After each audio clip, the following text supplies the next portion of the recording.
Hello and welcome back to the Overplates podcast. I'm your host Viki and I'm here to get you thinking differently.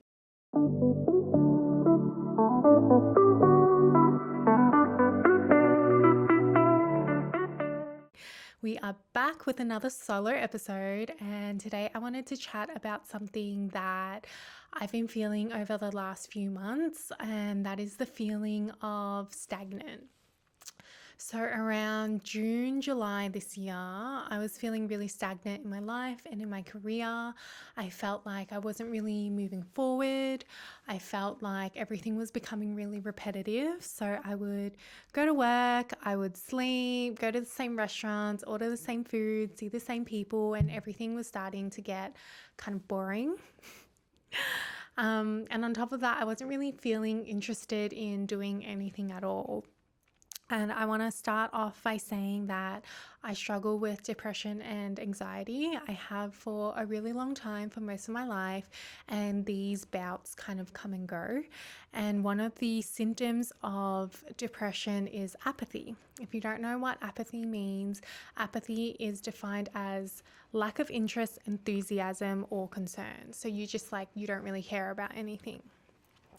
So I was definitely in this phase where I didn't care about anything. And I was in this phase called the what's the point phase. So basically my friends would be giving me suggestions of things to do, fun things to do that might excite me. And I'd just be like, yeah, nah, I just wasn't interested in anything. I'll say that this was in kind of the middle of Melbourne winter. So it is very cold. I hate the cold. I tend to hibernate during the cold. So I guess the weather didn't really help either. And I wasn't really enjoying anything, even the things that I would normally enjoy or normally get excited about. I just wanted to go home, stay in bed and watch a movie that I've already seen. So yeah, people were suggesting things to me and I was just not really interested. For example, there was this light exhibition thing that was on at I think the Botanical Gardens or Fitzroy Gardens or something, and there was basically displays of all these lights and you could walk around the park and look at all the lights and stuff like that. And one night we were in the city having dinner with my boyfriend, and I was like, okay, what's a fun activity that we could do? And I saw this exhibition and I was thinking about going, but then I just had this a wave of thoughts that was well, what's the point? We're just going to spend money and walk around in the cold looking at a bunch of lights with crowded people. And it was just these negative thoughts that just kept coming into my head. And even when I thought about doing a photo shoot for work, which I did end up doing, I'll chat about that later and how I got to that point. But when I first started thinking about the photo shoot, I was just what's the point? I'm just going to spend money and get some photos. What good is it going to do for me? So for months, I was kind of in this thought process. I was feeling really stagnant. Nothing was exciting me. I wasn't really looking forward to anything. I was doing the same thing over and over again. And then because of the depression, it's very easy to kind of get stuck into what I call the black hole. So it's this black hole of darkness and depression, and you go deeper and deeper and deeper into this black hole, and it gets harder and harder to come out of it. And because I've been in those really dark places before, I wanted to pull myself out of this phase as quickly as I could so that I wouldn't reach that really, really dark place. So I started thinking, why am I feeling this way? How did I get to this point? And that's when I realized that I was staying in my comfort zone. I had become so used to staying in this bubble, in my safe little comfort zone bubble, seeing the same people, eating the same foods, doing the same things that felt safe to me, so that I could have more control over not having something bad go wrong. So there's the anxiety coming into play, the fear of something bad happening. Because if I tried something new, something could go wrong. But if I kept doing the same things, then there was less chance that something bad would happen. But I started to think, what could really go wrong? What's the worst that could happen? I waste some money on something that I didn't really enjoy, or I embarrass myself, or I order a dish that I don't like and I have to eat it. It sounds kind of silly when you think of it that way, because it's the things that seemed really bad aren't really that bad at all. I then went into this phase that I call the trying new things phase. And I basically forced myself out of my comfort zone. So I would order that dish that I always looked at on the menu that I ended up thinking, nah, I'm not going to get it. I'll stick to what I know. Because the worst thing that could happen is I order it, I don't like it, and then I never have to try it again. And I apply that to so many things in my life. I'll try it. If I don't like it, I never have to try it again. And then my accountant invited me to this networking event for small business owners. And normally this stuff freaks me out. Like, I'm talking like walking into a room full of strangers and then having to like put myself out there, like, I get like shudders just thinking about it. Like, just this like anxiety erupts inside me.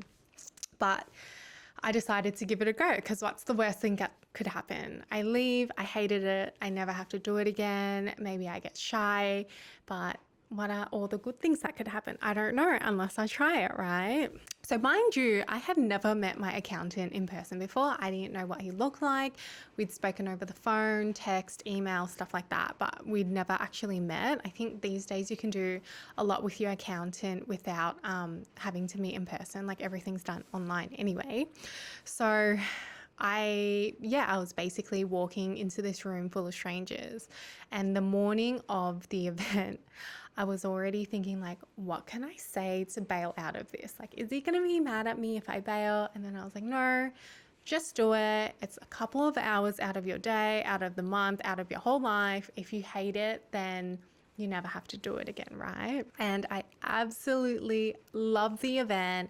I got to meet like small business owners from all sorts of industries. So there were like copywriters, there were like website makers, there were people that worked in super, people that were like real estate buyers, buyers advocates, all sorts of different industries. I was probably, I don't know, like I kind of felt like, because I'm in the beauty industry, there wasn't much that I could do to help these people. But the point of these events is to kind of meet people that can kind of help you. But no, it was really good. I think listening to struggles that other small business owners face. So for example, there was one lady, she was a mortgage broker or a buyer's advocate. I can't really remember, but something to do with the property market. And she was facing a issue with a client that just didn't know boundaries. Like, he would call 10 times in a row, call her on weekends, call her like late evenings. And, you know, something that would be like a quick question was no longer a quick question. She'd be on the phone with him for an hour. And this, you know, she'd be like, I have to go, I'm stepping into a meeting. And he'd be like, oh, one more question. Was trying to, I guess, overwrite processes. And she's just like, you know, we can't do that. And it was getting to a point where it was starting to affect her mental health. So she asked, you know, the room for help. And I felt like I was able to give advice on that, even though it's not my industry, because I have issues with clients as well. And I basically just said to her, you know, maybe have an automated message, or even just a message that sounds like an automated message to say, like, you know, you've contacted me outside business hours. Please leave a message and I will contact you during the hours of this time and this time. And I think she was like, I feel like he's not going to get it, but I'll give it a go. So it was really nice to kind of see how different industries could learn from each other as well. I did get a client out of it, and I also met my photographer who did my photo shoot. So initially I had said, you know, what's the point of, you know, getting these photos done? It's just going to cost money, because it's the cost of the photographer, getting your hair and makeup done. It's the outfits. You know, sometimes you have to pay extra for editing and things like that. And I just thought, like, I didn't want to outlay all of that money to get nothing in return. But I don't know, like, hearing other business owners talk, and, you know, the photographer got up and she did a little presentation, and she had a promotion going on for the following month as well.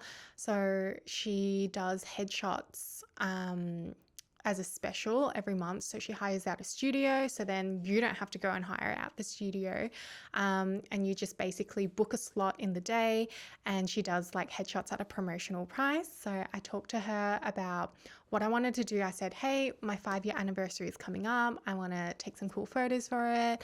I want some fun photos to use for marketing and like a website and stuff like that.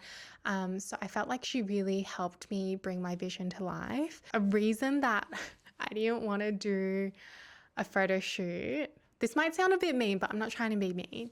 I just felt like I was seeing a lot of people in the beauty industry doing photo shoots, and everything was very repetitive.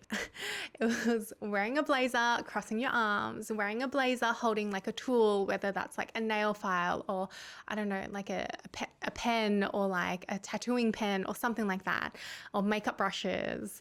It was like sitting down with a laptop or like pretending to make a phone call. And I just felt like everything was very repetitive and very similar, and I wanted to be different. I wanted it to be like fun but still somewhat professional. So I'm super happy with how the photos turned out. Again, that was something I was really scared to do, and even on the day of the photo shoot I was like, I'm freaking out, I want to cancel. She can take my money, I don't care, but I just don't want to do this. And it ended up being amazing. Like, I was really lucky that I had my friend Rachel come and support me on the day. She helped me get changed into my outfits, laid out the outfits together, gave me ideas for poses. The photographer had an assistant as well. And there was the girl before me that was getting her shots done, who she used to model.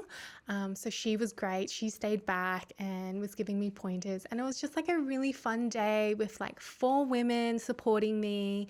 And I'm so happy with how the photos turned out. And it was so nice because when Sass turned 5, I posted the photos and I had just so many people who have been following me for such a long time, showing the support, reminding me of like how far I've come. And it was just really nice to be reminded of that, because I think it's really easy to forget your accomplishments. So I was feeling like I wasn't going anywhere in my career, like I wasn't moving forward, I wasn't doing enough. I was looking at other people around me who were like opening salons, doing like international seminars, like doing more than what I was doing. And I felt like I wasn't doing enough. But in hindsight, I actually don't really want to do half of those things. So before COVID, I did want to open a salon, and I just thought that that was like the next step. I think society have this way of making you think like, you know, you have to do this to be successful, or you have to do this to move forward. But after COVID, I kind of realized that opening a salon has a lot of overheads. You've got to obviously pay rent for an entire commercial lease. So right now I'm paying rent for a room inside a hair salon. I pay my monthly rent, and that includes like utilities and everything. So I don't really have to pay for anything else besides like my own insurance and stuff like that. When it comes to opening your own like commercial space, then you're paying more rent, you're paying your overheads, your insurances and all that kind of stuff. The lady that owns my salon that I work out of, Belinda, she's absolutely the sweetest angel ever.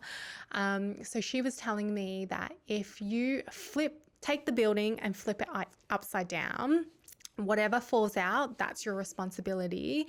And whatever is attached to the building, that's what the landlord pays for. So, you know, if the windows are broken, the landlord pays for that. But other things, you have to pay for that. So it is a bigger overhead. And I actually don't really want to hire staff either. That's a topic for another time. But yeah, so if I was just working for myself, it didn't seem like a good choice to open up a salon if I'm just working for myself. Like, it wasn't really doing anything besides cutting into my profits and just being able to say, oh, I have my own salon kind of thing. So I just reminded myself that, you know, what other people are doing is none of my business. I can be happy for them, but I don't need to want the same things. So another thing that I was feeling a bit stagnant about was feeling like my career wasn't moving forward. And it took posting about the 5-year anniversary of SaaS for me to remind myself of how far I've come. And I had so many words of encouragement, and I looked back, and last year, June 2022, was the first time that I ever did a masterclass. So I did that with Jess from Onyx Files up in the Gold Coast. And that was like a huge milestone for me, right? It was stepping into a new chapter in my career, and now I have taught dozens of students. I host my own training sessions. I do workshops, and I've now launched the website as well. So I wanted to create training that was more accessible for people that were like time poor or on a budget, or you know, in a different location. And I'm really excited to see where this website takes me. And 3 months ago, I would have been like, what's the point? What if it fails? It's just money like put out there, and I don't know what the return is going to be. But my new way of thinking is, what positives could come from this? Yes, it's costing me time and money now, but what could it bring me later on? Like, it's going to bring in a passive income that could take strain off having to take on clients, and that's going to take strain off my body as well. And it might not be a huge success straight away, but most things never are. It's a trial and error process, and if I don't enjoy it, then I don't have to continue doing it. I have minimal to lose, and the gains are uncapped. So that's the way I think of things now. Another thing that I have been struggling with for a while is exercising. So I used to be the kind of person that would wake up at 5:30 in the morning and go to the gym and then go to work after. And I would work out like 5 to 7 times a day. Not a day, 5 to 7 times a week. I would go for walks regularly. I was not scared of going to the gym alone. And I don't know if it's like post-COVID or like taking a break from gym, I started to get like gym anxiety. So I remember this one time I went to the gym. I walked into the women's section, and there were these 2 girls like sitting on the floor talking. And then as I walked in, they looked at me, they looked back to each other, and they started talking and laughing. And my immediate response was like, oh my God, they're laughing about me. Like, they're laughing about what I'm wearing and what I look like, blah, blah, blah, blah, blah. And then as I was training, someone walked into the room, and like I looked at them, and that's when I realized, like, when something comes into your peripheral vision, your natural instinct is to look that way, right? So I don't think the girls were actually looking at me and laughing. They were just looking at, whatever came into their peripheral vision, and then went back to their conversation. And coincidentally, they were just laughing about something. So I just remind myself that at the gym, no one is caring about what you're doing. Everyone's just like doing their own thing. Like, when I look at someone, it's because I'm admiring their strength or I'm admiring their body and I'm in awe. It's never like a bad thought. So I just remind myself that no one is judging me, no one cares what I'm doing. And I still haven't been able to get back into the gym. I bought a gym membership last year. I think it was on sale for like $300 or $400 for a yearly membership. And I kid you not, I went twice before my gym membership expired. It's like one of my worst financial decisions I ever made. But you know what? When I'm ready, I'm going to slowly get back into the gym. And now that I've put this out into the world, I feel like I kind of have to now. But because I've been struggling to get into the gym, I need to find like other ways to exercise. And I used to go for walks, but then it was like too cold to walk. So I started to go to High Point, like my local shopping center, and I would walk around High Point. Because number one, it's indoors. Number two, I'm like interested in things because there's like, I'm people watching, I'm looking at clothes, I'm walking around, I'm seeing what's new. And I think one time I walked around and I ended up doing like 1.5 kilometers, which is like not bad. I mean, it's not the best, but it's better than nothing. So don't let yourself make excuses. Ask yourself, what's the problem and how you can resolve the problem. And I think that kind of pulls you out of this like oh, I don't know, I don't want to do it because it's cold. I don't want to do it because it's boring. I can't be bothered. Like, find a way to motivate yourself. And that's the same as this podcast. It's something that I have wanted to do for years. Since like 2020, I've finally done it. And my only regret is not starting it sooner. Like, I think about, oh, if I started in like lockdown, I would have been able to reach a lot more people. But no regrets. I'm happy that I've done it now. And I'm excited to see how this podcast continues to improve. Like right now, I'm in my baby stages. I'm still learning so much. I'm learning as I go. I record myself, I edit myself. I'm really grateful that I have some amazing people out there who have experience with podcasts and they're sharing their knowledge. And without them, I feel like I'd be so lost. But everything is about trial and error. So I go on YouTube and I like basically just search, how do I do this? How do I do that? And that's how I learned to edit. It's a learning process when I come to record. Like the first time I recorded, I was wearing this like jacket with zips and it kept hitting the side of the table and making sounds. So I was like, okay, next time I'm not going to wear that. I did this recording and I was wearing this like khaki brown kind of jumper and it made the colors on the camera come out weird. So I'm like, okay, I'm not going to wear that next time. Just little bits and pieces that I'm learning as I go. Even today, it was like raining and thunderstorming. And one of the guys from the studio was like, you know, you're probably not going to be able to pick up the rain and the recording, but if there's thunder, maybe just stop, wait for the thunder to pass and then start again from, you know, the last sentence or the last paragraph. And I'm like, oh my God, like I wouldn't have even thought of that. So it is a learning process and I'm really excited to see how this podcast goes. I'm really enjoying it, guys. Like I feel like I haven't had a hobby for a really long time and it makes me really happy when I hear your feedback and I hear that you guys are resonating with it and you guys are inspired by it. So thank you. So if you are feeling stagnant, if you feel like you're in this like, what's the point kind of mood like I was, I encourage you to push yourself out of your comfort zone, try new things. I swear it really isn't as scary as it seems. And majority of the times, trying something new isn't going to cause a permanent consequence. So you want to cut some bangs, they're going to grow out if you don't like it. You want to try a new dish. If you don't like it, you never have to like order it again.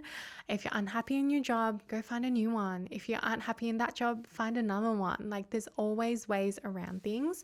Life is way too short to be stuck in your comfort zone. I've been thinking about this a lot lately and it's going to sound kind of morbid, but like think of a scenario where you find out that you're going to die tomorrow and think of all the things that you would regret not trying in this lifetime and go do those things. Most of the time, whatever you are scared of is going to have like a microscopic impact on like your whole lifetime. So change your perspective from the bad things that might happen to the good things that could happen. So I hope you guys enjoyed this episode. I hope it has given you a way to think differently. I hope it can pull you out of feeling stagnant. If you enjoyed this episode, please give it a like, a comment, subscribe, share it with your friends, follow the podcast. All your support really means so much to me. I really want to get you guys feedback on what you guys want to hear as well. So head over to the Instagram page, Open Minds the podcast, head over to Stagnant Artistry and you can see all the photos from my photo shoot, and I've got a link in bio to my website as well if you want to get started on some online nail training. And I hope this inspires you to go out and do something that's been on your mind and to step out of your comfort zone. See you guys next time.